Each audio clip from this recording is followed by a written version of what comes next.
The desert doesn't forgive mistakes. It doesn't care about your name, your history, or the child growing heavy in your belly. It just waits, patient, burning, merciless, until you either find shelter or become part of the dust. May Calloway had made plenty of mistakes in her 23 years of living. She'd trusted the wrong man.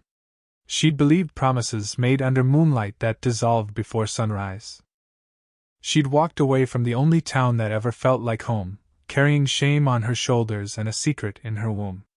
But the biggest mistake she almost made was ignoring the horse. It was a gray roan, standing motionless at the base of a cracked gulch wall, reins dragging through the red dirt. No rider. Just the horse, trembling in the midday heat, one ear twitching at flies. May pulled her mule to a stop and stared. Something made her stomach clench, and it wasn't the baby.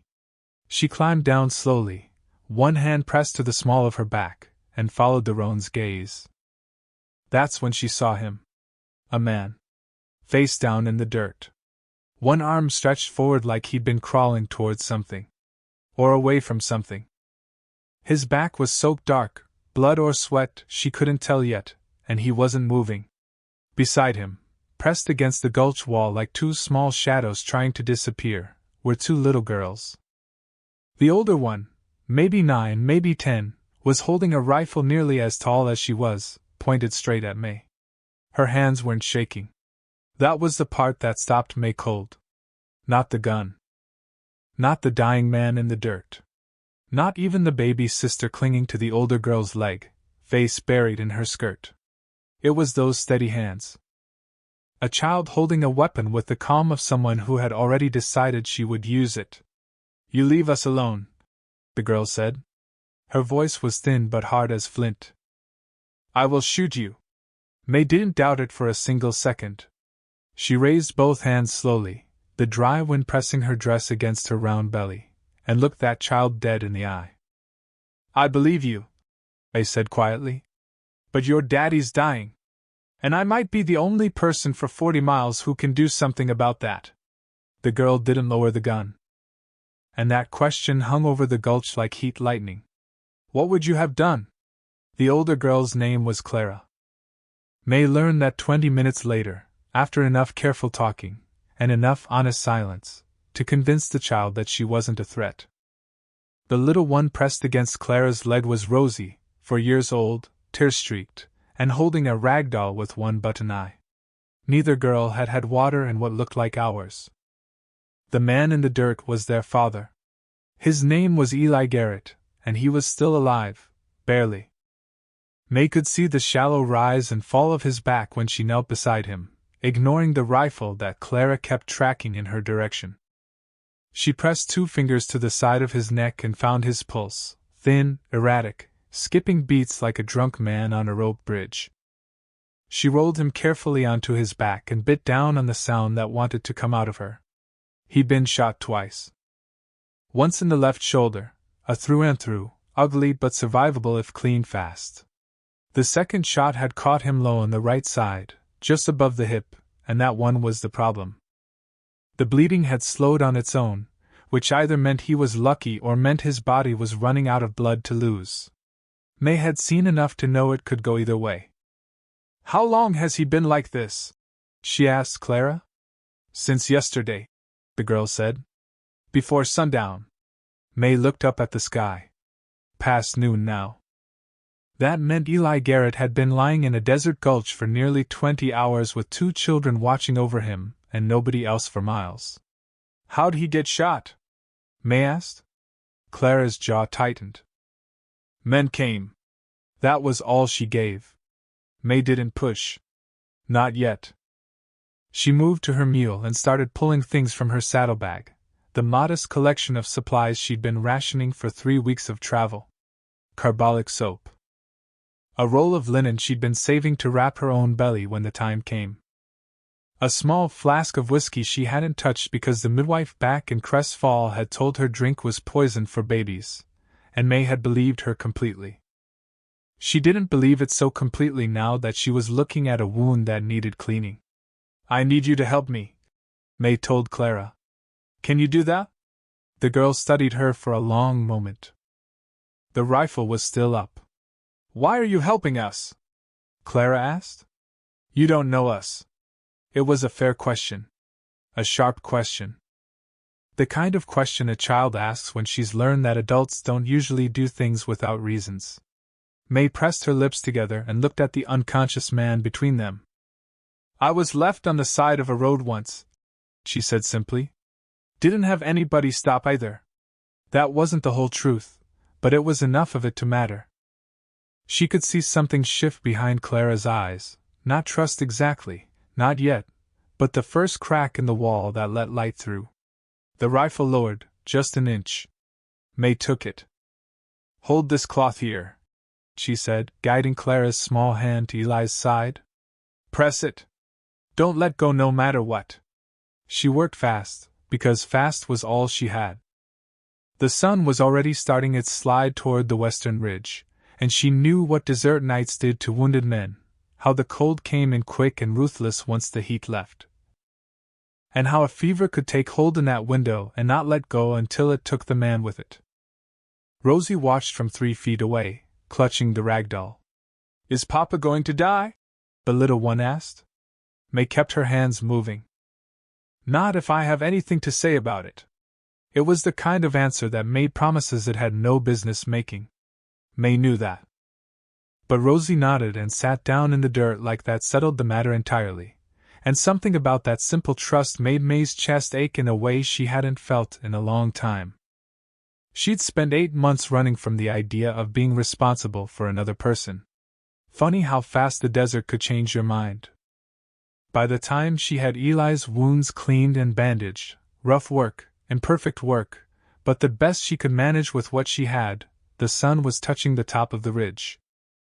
His fever was already rising. She could feel the heat coming off him in waves when she pressed the back of her hand to his forehead. He needed real shelter. Real medicine. A real doctor. May looked out at the desert stretching in every direction, red and endless and silent. The nearest town was Harrow Creek, 2 days' ride on a healthy horse with a healthy rider. She was neither. She looked at the 2 girls watching her with eyes that held more weight than children's eyes should ever carry. And she made a decision that she knew she'd either be proud of or haunted by for the rest of her life. "We make camp here tonight," she said. "Come morning we move." Clara looked at her steadily. "He can't ride." "I know.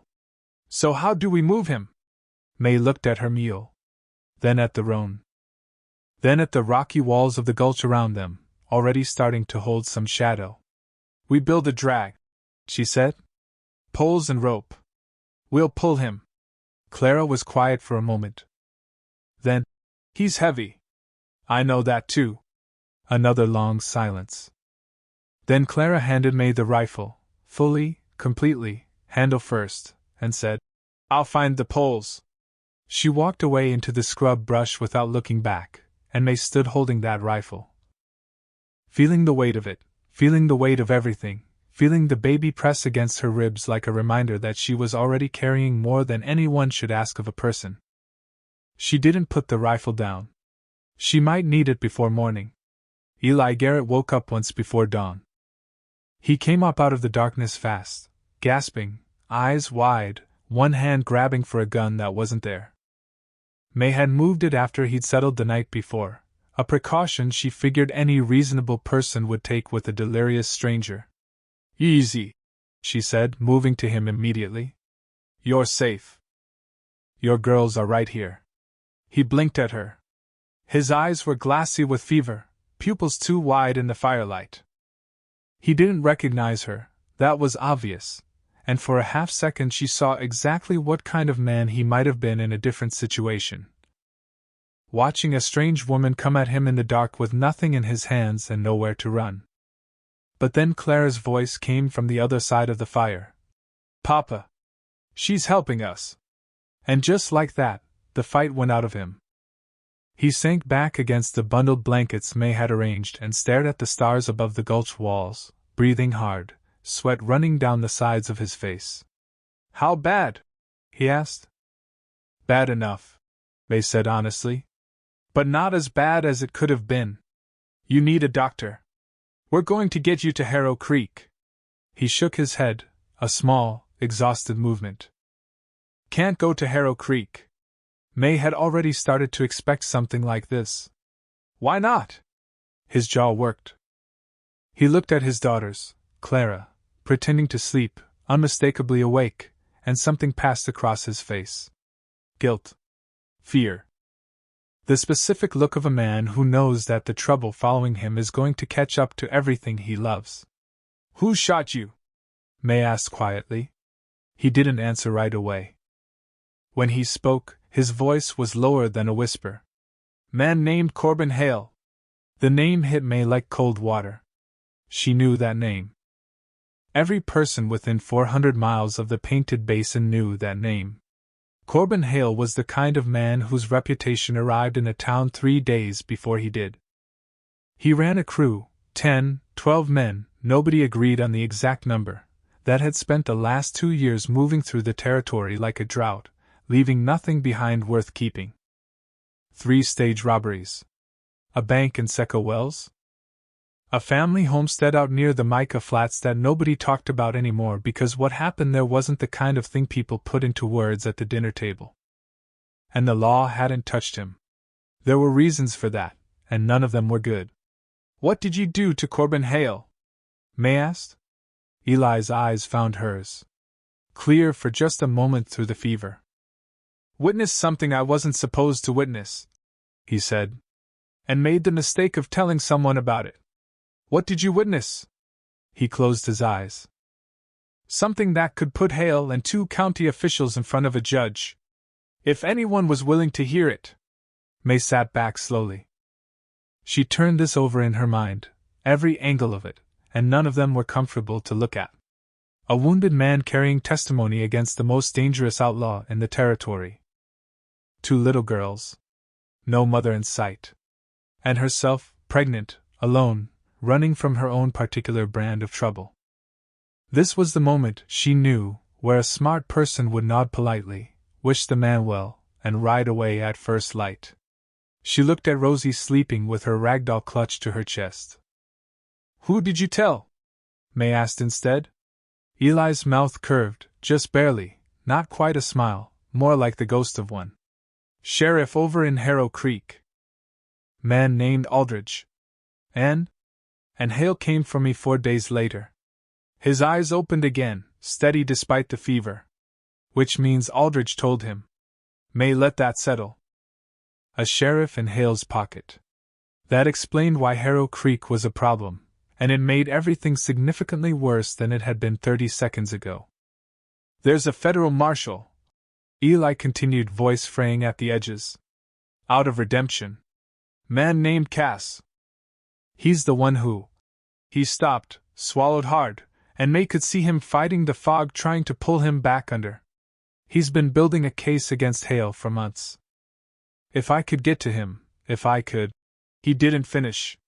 The fever took him back down, sudden and complete, like a trapdoor opening. May sat beside him in the firelight, listening to the desert breathe around her, listening to the girls breathe, listening to the low creak of the roan shifting its weight somewhere in the dark. She thought about a federal marshal in a town called Redemption. She thought about a corrupt sheriff and 12 armed men and a man with 2 bullet holes who couldn't sit upright on his own. She thought about the baby in her belly and the road she'd been traveling and the reason she'd been traveling it, running towards something, she told herself, not away. Trying to believe the difference. Then she picked up the rifle and sat watch for the rest of the night. Because no matter what happened at sunrise, she knew one thing for certain. Corbin Hale's men were still out there. And they hadn't stopped looking. The morning came in purple and cold. May had the drag built before the girls woke up, 2 pine poles stripped from deadfall, lashed with every length of rope she carried. A blanket stretched between them like a hammock slung low to the ground. It was rough construction. It would hold if the ground cooperated. The ground, as May was already learning, had no interest in cooperating. Getting Eli onto the drag was the first problem.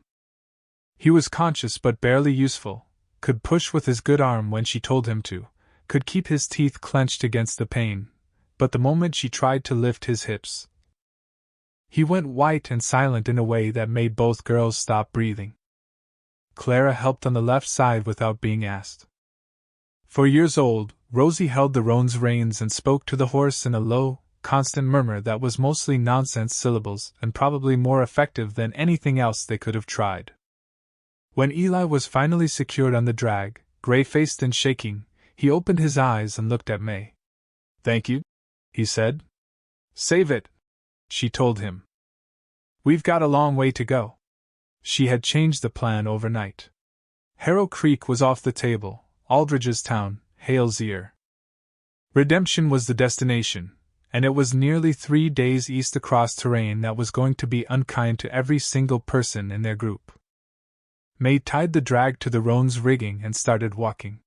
She'd given the mule to Clara, who rode it with a straight back and the rifle across her lap. Rosie rode in front of May on the roan, which May led by the reins because sitting in the saddle with the drag trailing was too uncertain. She needed to feel every shift in the ground before it became a jolt that could reopen Eli's wounds. The first hour passed in silence.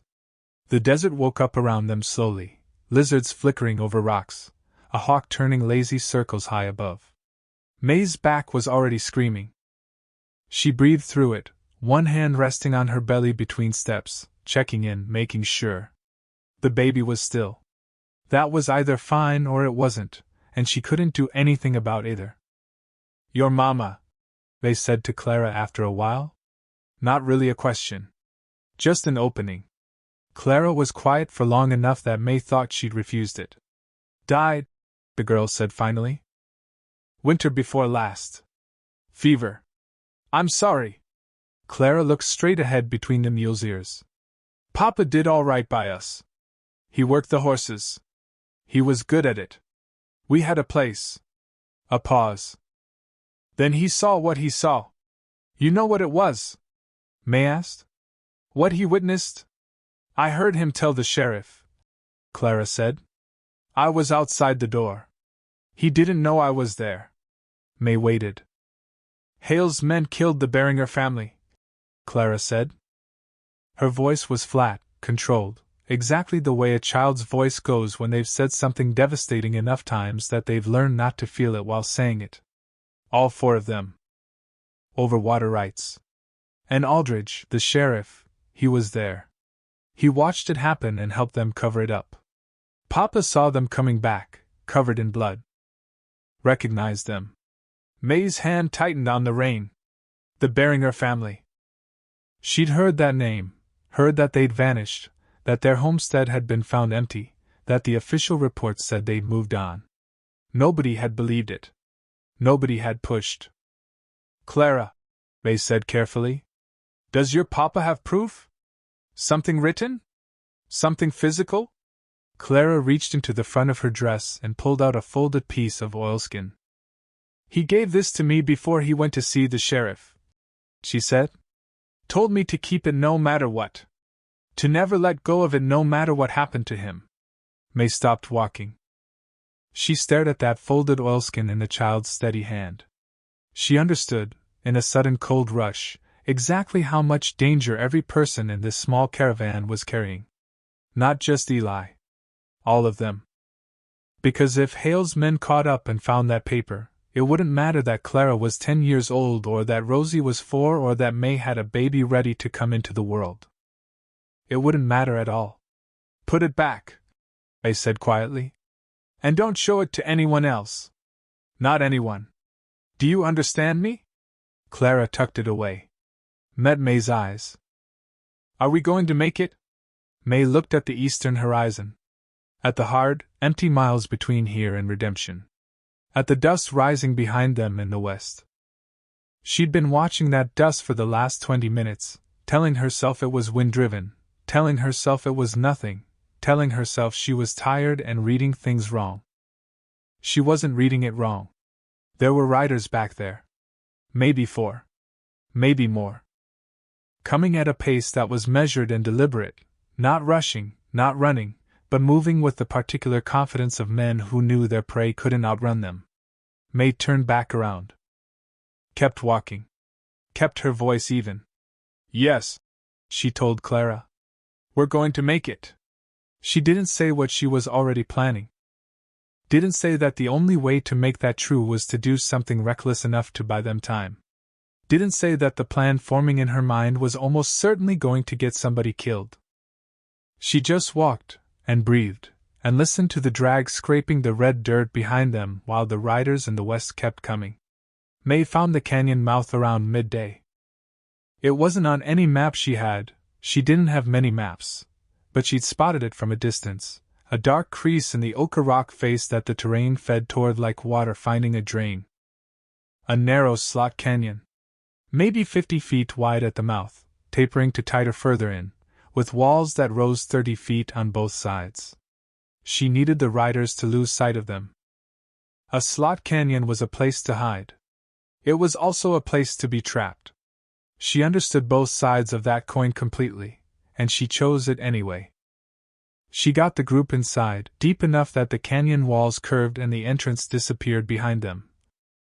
And then she told Clara to take Rosie and sit with their father, and not move for any reason. What are you going to do? Clara asked. Something your papa would probably tell me not to do, May said. She took the rifle and walked back toward the canyon mouth alone. She moved carefully, not fast, she couldn't move fast, but she found a narrow ledge maybe 8 feet up the right-hand wall where the rock jutted out enough to crouch behind. Getting up there was the kind of physical task that she was going to pay for later in ways she didn't want to think about. She did it anyway, pulling herself up with one arm and both legs and whatever pure stubbornness had gotten her this far in life. From the ledge, she could see back through the canyon mouth to the open desert beyond. She waited. The riders came in 20 minutes. 4 of them. Exactly as she'd counted from the dust.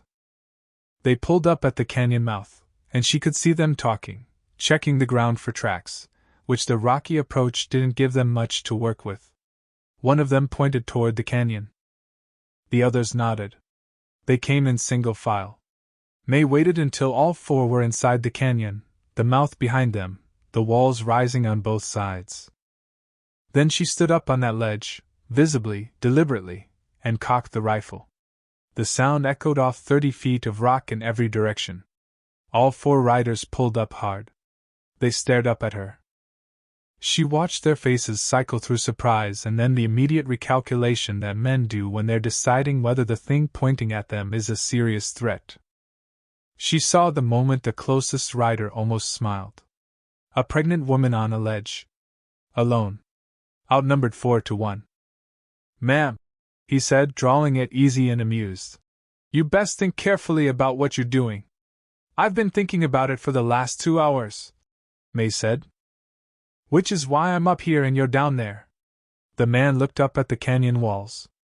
Understanding moved across his face. Not full understanding, not yet. You got nowhere to run. Neither do you, May said. She wasn't going to shoot them. She knew that.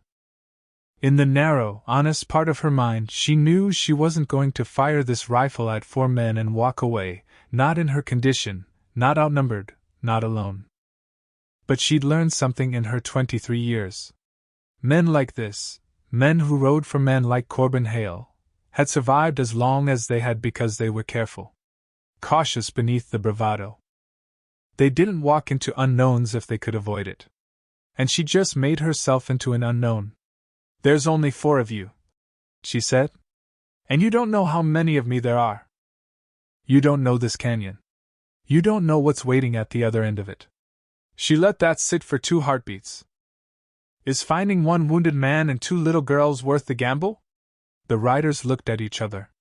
Hale said bring him in, one of the back riders said. Hale isn't here, May said. The man in front, the one who'd almost smiled, studied her for a long time. Long enough that she could feel the ledge under her feet, feel the rifle in her hands, feel the baby pressing against her ribs in a way that was becoming impossible to ignore. She held her breath. She held everything, completely still, while the silence in the canyon stretched out to the edge of something irreversible. Then the front rider pulled his horse around and rode back out. After a moment, the others followed. May didn't move for another 10 minutes. Long enough to be sure.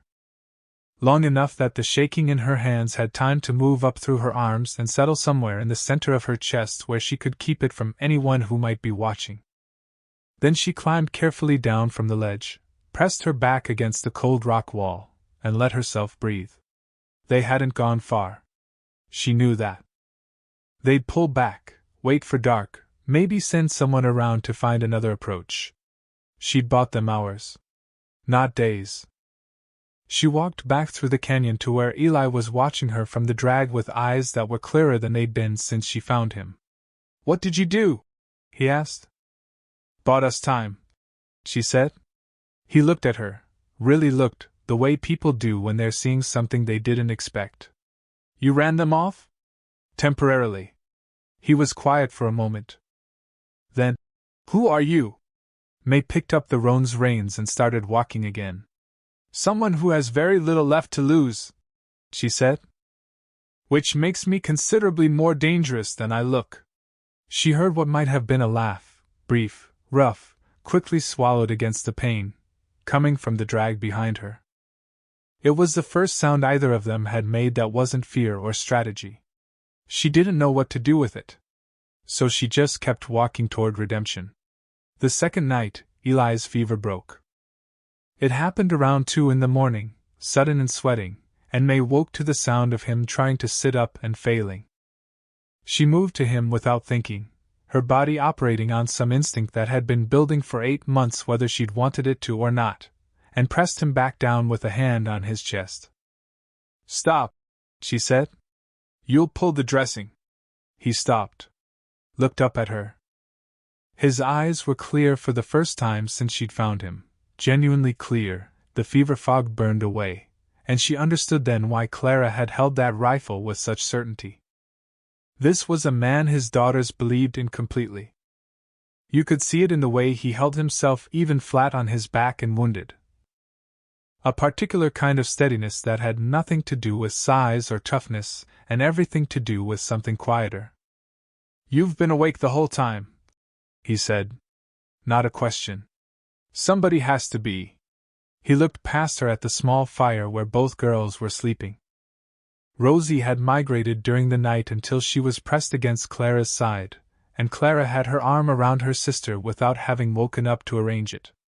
The rag doll was clutched between them. Something moved across Eli's face when he looked at them. Something that May recognized but couldn't name. The specific weight of a person looking at everything they have left in the world and knowing how close they came to losing it. "Their mama," he said quietly. "Sarah. She made me promise something before she died." May waited. "She said, Eli, the girls need a soft place. You're hard by nature, not cruel, but hard, and they need something in their life that isn't." He paused. "I've been trying to figure out what that means every day since. I'm not sure I've managed it." "You carried testimony against Corbin Hale to a sheriff," May said, "knowing what it might cost you. That's not a hard man's choice." He shook his head slightly. "That was the wrong kind of courage. Brave and stupid aren't always different things. I should have gone straight to Cass. Should have never trusted Aldridge. You didn't know. A smarter man would have."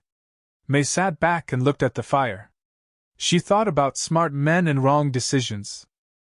She was something of an expert on the subject. "Why are you running?" he asked. She looked at him. He wasn't being intrusive. The question was direct but careful, the way a person asks when they actually want to know rather than just filling silence. "The man who—" she started. Stopped. Started again. "The baby's father. He was married. I didn't know that for the first 3 months. When I found out, I left.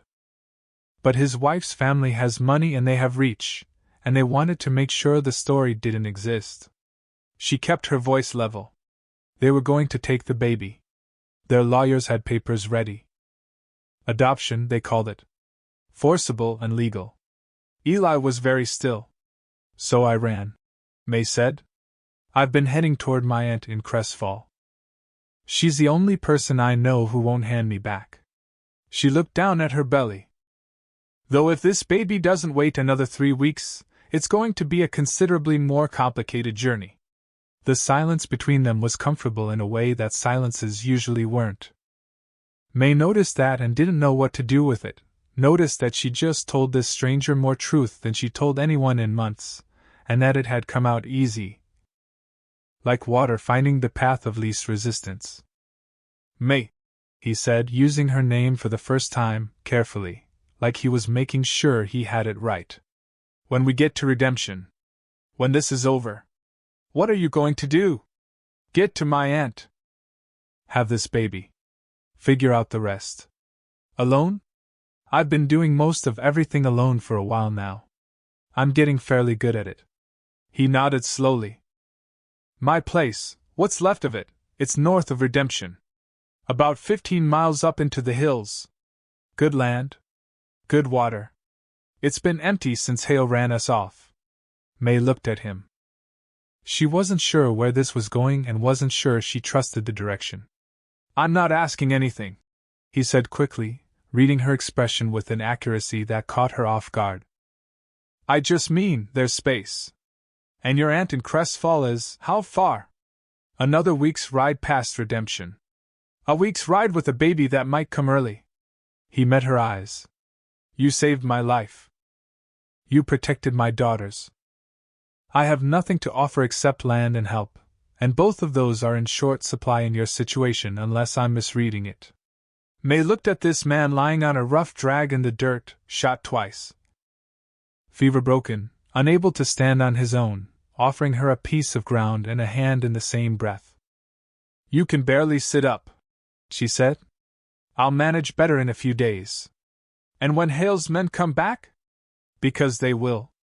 Then we deal with it, he said simply. May shook her head.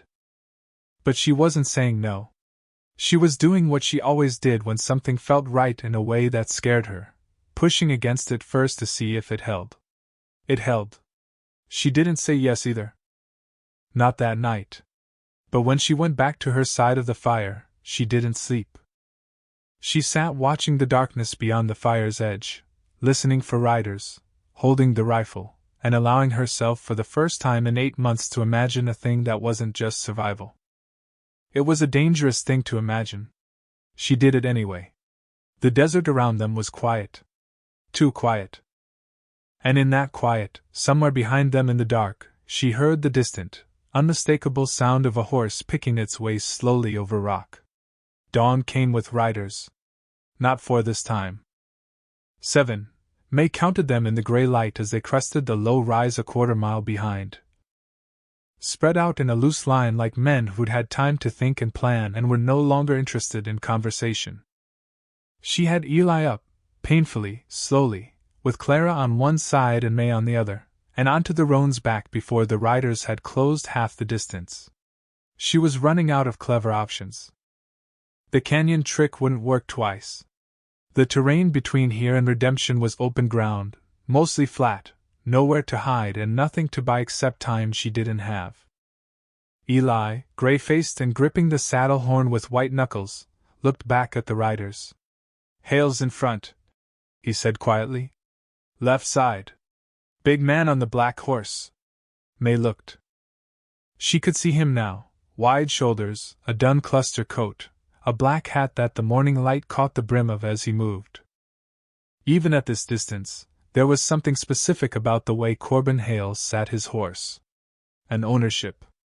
Like the land under him was already his and everything on it was just a matter of collecting. How far to Redemption? May asked. 6 miles, Eli said. Maybe 7. She looked at her mule. She looked at the roan carrying Eli. She thought about the distance, and the speed of 7 riders on fresh horses versus her situation in its entirety. Then Clara said, There's a rider coming from the east. May turned. There was. A single rider moving fast, faster than Hale's men, coming in from the direction of Redemption. Pushing his horse hard, raising a thin pennant of dust. None of them moved. All of them watched. The rider pulled up 50 yards out, and May saw the badge on his coat catch the new sun, a federal marshal's star, brass and unmistakable. "Garrett!" the man called. He was maybe 40, lean and hard-looking, with the kind of eyes that had spent years looking at bad situations without flinching. "Eli Garrett! Marshal Cass, Redemption Office!" Eli exhaled. A long, shaking breath that had nothing of relief in it, and everything of a man who's been holding himself together by sheer force of will, and has just been told he can stop. "Here!" May called back, because Eli didn't have the voice for it. Cass rode forward. He took in the scene quickly: the wounded man, the two girls, the heavily pregnant woman holding a rifle, and whatever he'd expected to find, this wasn't quite it. But he recovered fast. "I've had a wire from a contact in the territory for 2 days," he said. "Said Garrett was trying to get to me." Rode out at first light. He looked past them at Hale's riders, now stopped 200 yards back, watching. "How many?" "7, May said. "Hale himself is one of them." Cass nodded. He reached into his coat and produced a folded paper. "Federal warrant. Issued yesterday. Enough evidence accumulated to act, but Garrett's testimony cements it." He looked at Eli. "You still have what you saw? You can still testify?" "I have more than that," Clara said. She pulled the oilskin from inside her dress. Walked it over to Cass directly, without looking at her father for permission.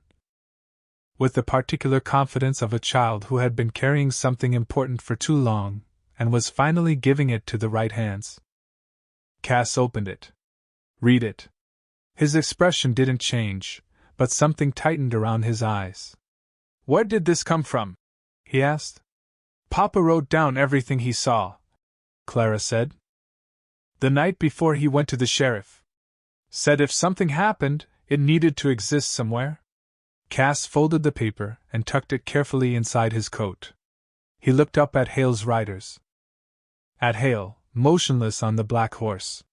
"Stay here," he told May and the girls. "Keep Garrett in the saddle."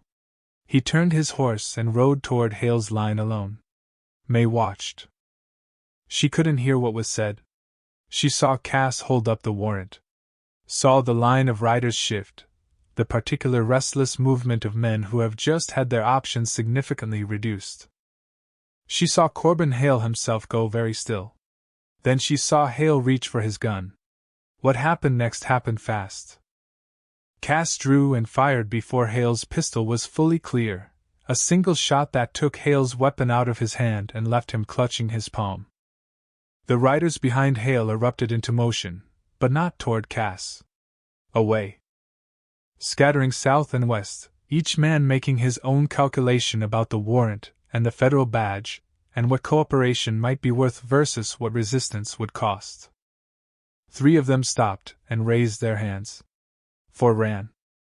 Hale sat on his horse with blood running between his fingers, and even from 200 yards May could see the precise moment the man understood it was over. His head dropped. His shoulders followed. He looked, suddenly, like all the air had gone out of him. It wasn't dramatic. It wasn't righteous or cinematic. It was just a man collapsing inward when the thing holding him up, the fear he generated, the power he'd borrowed from other people's terror, finally gave way. May watched and felt nothing she'd expected to feel. Not triumph. Not relief. Not the clean satisfaction she'd imagined justice was supposed to deliver. Just the long exhale of something finished. And the vast, uncertain space of what came after. She became aware that Eli's hand had found her shoulder. She became aware that she was shaking. "It's done," he said. "I know," she said. "May." His voice was careful again. The way it had been the night before, feeling for the edges of something fragile. "That offer I made. About the land." She turned to look at him. He was barely staying upright in the saddle, 2 days of rough travel and 2 bullet wounds written plainly across him. And he was looking at her with an expression she recognized because she had been carefully not recognizing it for 2 days. It was genuine. he said. All of it. I want you to know that. She looked at Clara, who was watching the Marshal with hawk-bright attention, already absorbing everything. Already filing it away the way sharp children file everything away for later. She looked at Rosie, who had climbed up onto the drag and was sitting in the middle of it, the rag doll in her lap, watching a hawk turn circles above them with complete contentment. Unbothered by everything that had just happened. She looked down at her own belly. At the extraordinary, terrifying, inconvenient fact of another person waiting to enter a world that had demonstrated, repeatedly and vividly, that it was not always a kind place to arrive in. 3 weeks, May said. Maybe less. I know, Eli said. I can't make any promises about. She stopped. I don't even know what I know that too. She pressed her lips together. Looked at the horizon. At redemption in the east, growing visible now as a smear of rooftops and windmill blades catching the new light. I need to get there first, she said. I need a doctor and a bed and about a week of sleep before I can think about anything else. That's fair, he said. She took hold of the roan's reins and started walking east. 3 steps later she stopped. Turned back. Eli. He looked at her. The answer, she said, to what you asked last night. About what I'm going to do. He waited. I don't know yet, she said. But I know I'm done running. She turned back toward redemption and kept walking. She didn't see the way he watched her, the way a man watches something he didn't expect and doesn't entirely know how to hold. Clara did, though. Clara saw everything. She looked at her father, then at May's back, then at her father again, and she did something she hadn't done in a very long time. She smiled. They reached redemption before noon. The doctor set Eli's wounds properly, and told him he'd keep both the shoulder and the side if he spent 2 weeks flat on his back without argument. Eli argued immediately, which the doctor said was a good sign. Cass filed his paperwork and sent 4 riders after Hale's scattered men. 2 were caught by nightfall. 2 weren't, which was the kind of imperfect resolution that real justice almost always arrives in, not clean, not complete, but enough. It would have to be enough. May got a room at the hotel above the dry goods store. A real bed. A real door that locked. She slept for 11 hours and woke up to find that someone, Clara, she suspected, had left a plate of biscuits and a jar of water outside the door. She sat on the edge of that bed in the early morning quiet and pressed both hands flat against her belly and felt the baby move, really move. A long rolling push that was the most definitive communication she'd received in months, and she laughed. By herself. In a hotel room in a town called Redemption. She laughed until she cried, and then she just cried, and then she wiped her face and stood up. The baby came 12 days later. A girl. May named her after nobody, not her mother, not her aunt, not anyone from before. She named her June, because it was June, and because it seemed important to name her after something present rather than something past. Eli was at the hotel when it happened. Not inside, May hadn't asked him in, and he hadn't pushed. But Clara told her later that he'd sat on the front steps from midnight until 4 in the morning when the doctor came out. And that he'd held his hat in his hands the whole time, and hadn't said a word to anyone. May heard that and thought about it for 3 days before she did anything. Then she saddled her mule and rode north out of Redemption with June strapped against her chest and followed the directions Clara had given her. Up into the hills where the land changed character, and the grass came in green and the creek ran cold and clear in the morning. She found the place. It was battered. Hale's men had done some damage when they'd run the family off, a broken window, a door hanging crooked on its hinge, the garden gone to weeds and opportunistic scrub. But the bones were good. The walls were solid. The land rolled out around it in a way that made you want to stay. Eli was sitting on the porch step. He'd made it back 2 days before her, against the doctor's explicit instructions and his own better judgment. He looked at her. He looked at June, small and dark-haired and asleep against May's chest. He didn't say anything. She looked at the house. At the work it needed. At the hills beyond it, and the creek she could hear but not see. The window's going to need glass, she said. Hardware store in Redemption has it, he said. The garden needs to come out and start over. Good time of year for it. She pressed her lips together. She looked at him. I'm not promising anything, she said. I don't know how to promise things yet. I'm learning what it looks like when things stay. I know, he said. This could go wrong. Could, he agreed. May looked down at June. The baby opened her eyes, dark eyes, wide and unafraid, looking up at the New Mexico sky like she was taking stock of the situation and finding it acceptable. May walked up the porch steps. She sat down beside Eli Garrett on the step, close enough that their shoulders were nearly touching.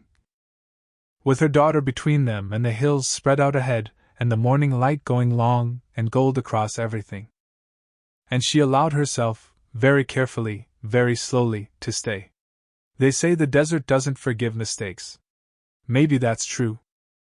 But sometimes, if you're moving in the right direction, if you're paying the right kind of attention, it gives you something better than forgiveness.